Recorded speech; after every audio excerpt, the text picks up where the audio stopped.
Assalamualaikum warahmatullahi wabarakatuh. Alhamdulillah, wassalatu wassalamu ala asyrafil anbiya'i wal mursalin wa ala alihi wa sahbihi ajma'in.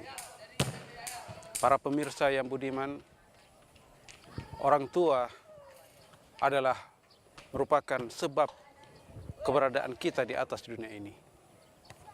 Ialah yang melahirkan kita.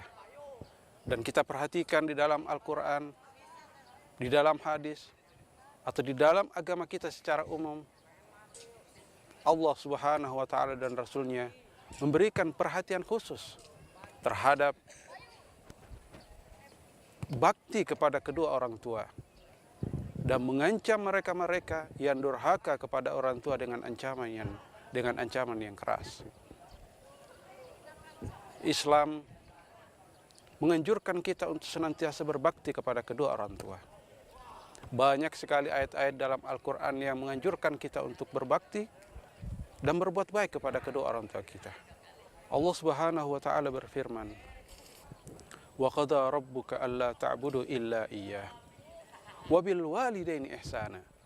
Kemudian berbuat baik kepada kedua orang tua. Allah Subhanahu wa Ta'ala memerintahkan kita untuk senantiasa berbuat baik kepada kedua orang tua kita. Imma yablughanna indakal kibar ahaduhuma, apabila ada salah seorang di antara keduanya yang sudah tua renta, sudah sampai pada usia uzur, atau kedua-duanya telah sampai pada usia uzur, bahkan sebelum ia sampai pada usia uzur sekalipun, kita tetap diwajibkan untuk berbakti kepada kedua orang tua kita. Fala taqul lahuma uff, jangan mengatakan kepada mereka uff ataupun atau atau hai.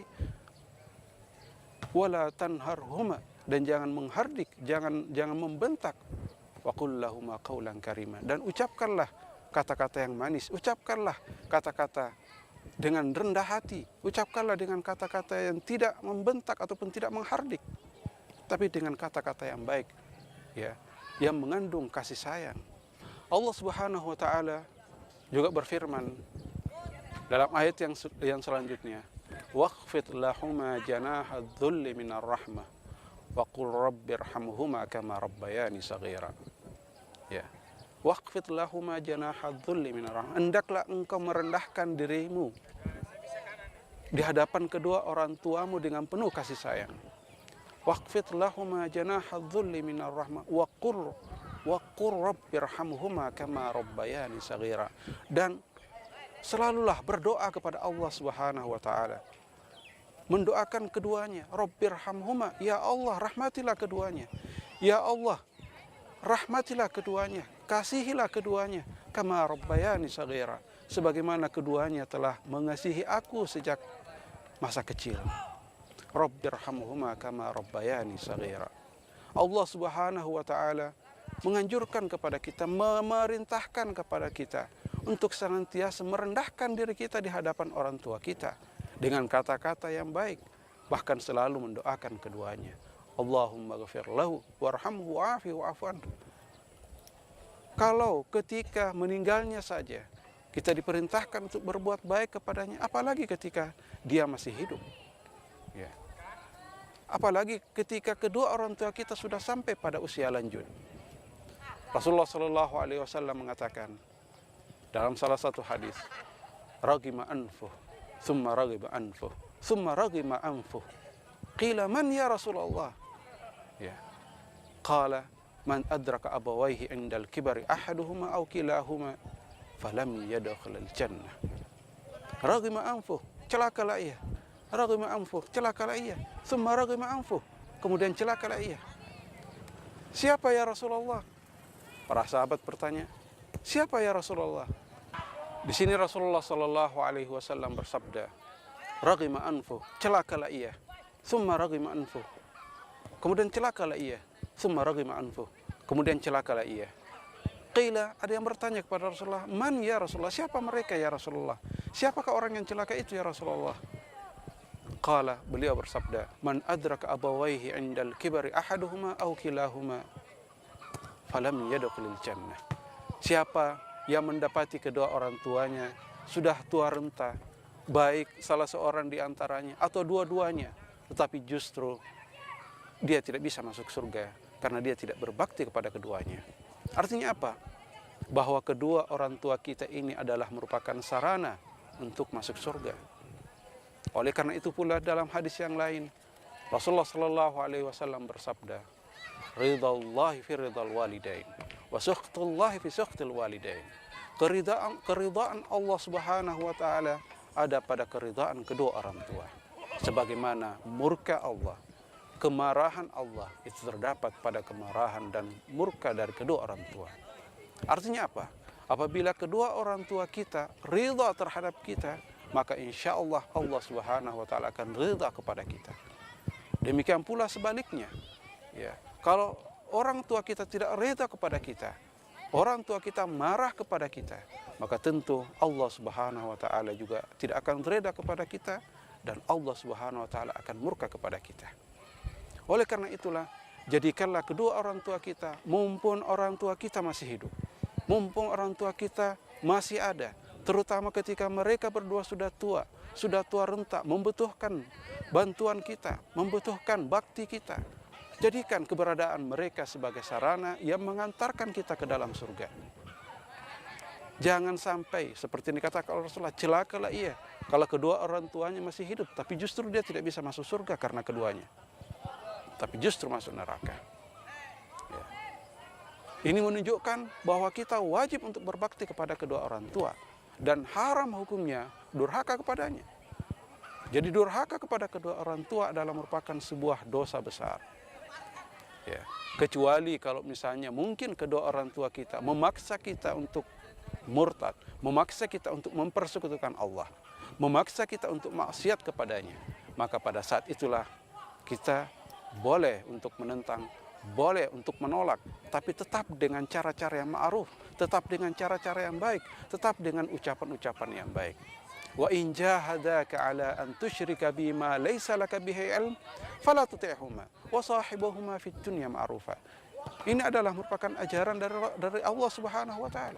Wa in jahadaka ala an tusyrika bima laysa laka bihi ilm, apabila kedua orang tuamu memaksamu untuk mempersekutukan aku, kata Allah, mempersekutukanku dengan yang lain, fala tuti'huma, maka jangan ikuti, jangan taat kepadanya, tetapi dengan syarat, walaupun kamu tidak taat kepadanya, tetapi kamu harus memperlakukan dia dengan sebaik-baiknya.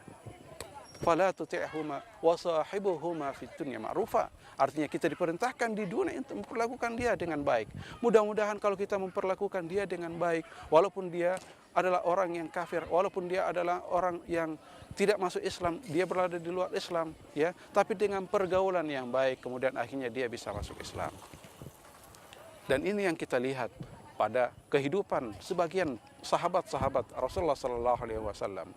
Banyak di antara orang-orang tua mereka yang kemudian akhirnya tersentuh hatinya setelah melihat sendiri bagaimana ajaran Islam memperlakukan atau mengajarkan untuk memperlakukan kedua orang tua dengan baik. Di dalam ayat yang baru saja kita bacakan tadi, ya, di situ digandengkan antara perbuatan syirik dengan perbuatan uququl walidain atau durhaka kepada kedua orang tua. Ya, di situ ada perintah supaya kita jangan mempersekutukan Allah, sebagaimana juga ada perintah untuk supaya jangan kita durhaka kepadanya. Ibnu Abbas mengatakan bahwa di dalam Al-Quran ada 3 ayat yang tidak bisa dipisahkan. Yang satu tidak bisa diterima kalau yang ini tidak diamalkan. Ya, misalnya di dalam surah An-Nisa ayat 59. Wa ati'ullaha wa ati'ur rasul. Hendaklah engkau taat kepada Allah dan taat kepada Rasul. Ketaatan kepada Allah Subhanahu wa taala tidak diterima kalau kita tidak taat kepada Rasulullah sallallahu alaihi wasallam.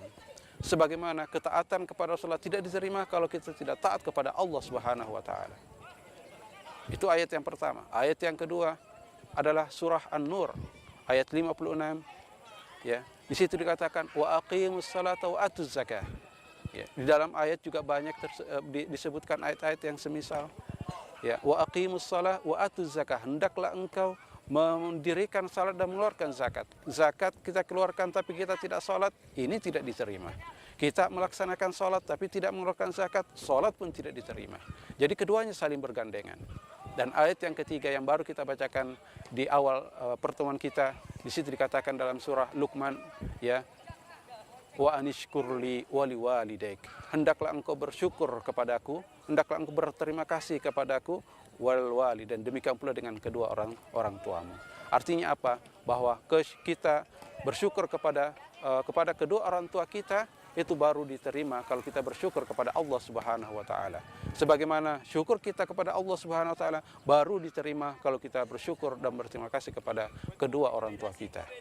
Dan syukur kita kepada Allah Subhanahu wa taala diterima kalau kita mengikuti segala perintah-perintahnya dan menjauhi segala larangannya. Demikian pula bentuk kesyukuran kita kepada kedua orang tua adalah dengan berbakti, mengikuti perintahnya dan menjauhi larangannya selama hal itu bukan perbuatan maksiat. Kalau itu adalah perbuatan maksiat, ajakan untuk berbuat dosa, maka la ta'ata li makhluqin fi maksiatil khaliq. Tidak boleh kita bermaksiat, tidak boleh kita mentaati seorang makhluk atau seorang hamba dalam bermaksiat kepada Sang Khalik. Rasulullah Shallallahu Alaihi Wasallam tidak kurang mengingatkan kita ketika Rasulullah Shallallahu Alaihi Wasallam bersabda, "Ala ukhbirukum bi akbaril kabair, al-isyraku billah wa uququl walidain." Maukah kalian saya beritahukan tentang dosa besar? Rasulullah Shallallahu Alaihi Wasallam menjelaskan syirik kepada Allah dan durhaka kepada kedua orang tua. Sebagaimana juga dijelaskan di dalam sabda Rasulullah sallallahu alaihi wasallam yang lain, la yadkhulul jannata 'aq, tidak masuk surga orang yang durhaka kepada kedua orang tuanya. Wala mannan, demikian pula dengan orang yang selalu menyebut-nyebut pemberiannya. Wala mudminu khamrin, dan juga tidak akan masuk surga orang yang selalu meminum minuman yang memabukkan. Jadi di sini Rasulullah SAW mengancam bahwa orang yang durhaka kepada kedua orang tuanya itu tidak akan masuk surga. Kalau dia tidak masuk surga, masuk kemana lagi kalau bukan ke dalam neraka? Masih ingatkah kita? Pernahkah kita membaca atau mendengar kisah daripada Alqamah? Beliau adalah sahabat Rasulullah SAW, hidup pada zaman Rasulullah SAW masih hidup. Akan tetapi ketika beliau akan meninggal, dia tidak sanggup untuk mengucapkan kalimat syahadat. Dan setelah diusut, barulah kemudian terungkap bahwa ternyata dia pernah durhaka kepada ibunya. Ya, hingga ibunya kemudian merasa ada perasaan marah dan benci terhadap Alqamah. Hingga kemudian di akhir cerita sebagaimana yang saya kira kita sudah tahu, ketika Alqamah sendiri tidak sanggup untuk mengucapkan kalimat la ilaha illallah, tidak bisa atau tidak sanggup untuk mengucapkan kalimat tauhid di akhir hayatnya, maka kemudian minta izin kepada ibunya untuk memaafkan. Ya, kalau tidak dimaafkan maka si Alqamah akan dibakar. Maka kemudian dengan perasaan seorang ibu yang tidak menginginkan anaknya dibakar, dia pun terenyuh, ya, untuk kemudian akhirnya memaafkan dosa daripada Alqamah. Dia memaafkan kesalahan yang pernah dilakukan oleh Alqamah, sehingga akhirnya ia pun meninggal dan sanggup untuk mengucapkan kalimat la ilaha illallah Muhammadar Rasulullah. Dia sanggup untuk mengucapkan kalimat tauhid. Coba bayangkan seorang sahabat Rasulullah yang hidup bersama dengan Rasulullah tidak sanggup untuk mengucapkan kalimat tauhid. Apa sebabnya? Karena ternyata dia durhaka kepada orang tuanya dan baru sanggup untuk mengucapkan kalimat tauhid setelah dia dimaafkan oleh ibunya. Mudah-mudahan Allah Subhanahu wa taala memasukkan kita termasuk golongan orang-orang yang berbakti, yang senantiasa berbakti dan berbuat baik kepada kedua orang tua dan menjauhkan kita dari dosa besar ini. Wassalamualaikum warahmatullahi wabarakatuh.